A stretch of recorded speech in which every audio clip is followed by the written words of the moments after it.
Garena আমাকে এত টাকা দেয় কি জন্য আমি জানি না রে গেরিনা। শুধু টাকা দেয় এই যে গেরিনা কত টাকা দিছে আমাকে আবার 1000 দিছে। ওই যে একটা এনিমে দেখা যাইতেছে আমাকে ওয়ান টাইম দেওয়ার জন্য গাইস। আমি একটু যাইয়া আস্তে করে হালকা দিয়ে ঠান্ডা দিয়া দিলাম গাইস। তখন আমি বিজন দিয়া দিমু জাতা। বিজনের জাতা কোনো সময় খাই নাই গাইস। বিজনের জাতা অনেক বড় জাতা। তখন বেশি কথা না কইয়া গাইস চলে যাচ্ছি আমরা দ্বিতীয় পর্বে আরেক রাউন্ডে গাইস। তখন এদিকে চাই ওদিকে চাই ওয়াজ করতাছি কলাম বক্তা হিসাবে প্যান্ডেলে আছে এনিমি কলাম নাই। কথা কি ঠিক না বেঠিক? তো কে কইব ঠিক না বেঠিক? ওই কথা কনের জন্য আমি এনিমি খুঁজতাছি। চলো আমরা পক্কর না কইরা এনিমি মারবো। বিজনের জাতা দিয়া এনিমি যদি মারে রে ডেগরেনের জাতা দিয়া ডেগরেন না বিজন এটা আমি জানি না।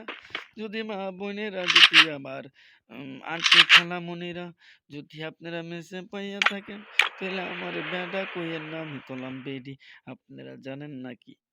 থুকু থাকবা যে কইছি এনিমি মারতে হইব গাইস। গাইস আজকে এনিমি খুঁজবে আর এনিমিকে মারবো গাইস।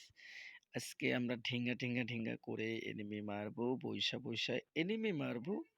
বইসা এনিমি মারবো। বইসা এনিমি মারবো। বইসা এনিমি মারবো। চলো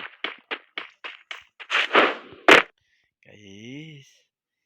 গাইস এনিমি তো দেখতাছি না। কিভাবে এনিমি মারা যায়? তোমরা একটু কইবা? কইবা? কই এনিমি কই আহো? এনিমি তোমারে আমি বিস্কুট কিনে দিমু।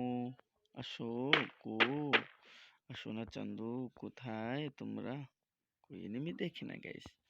ইচ্ছা করে নিজের বোম দিয়ে নিজে আত্মহত্যা করি দেখো। মরে না দেখছো?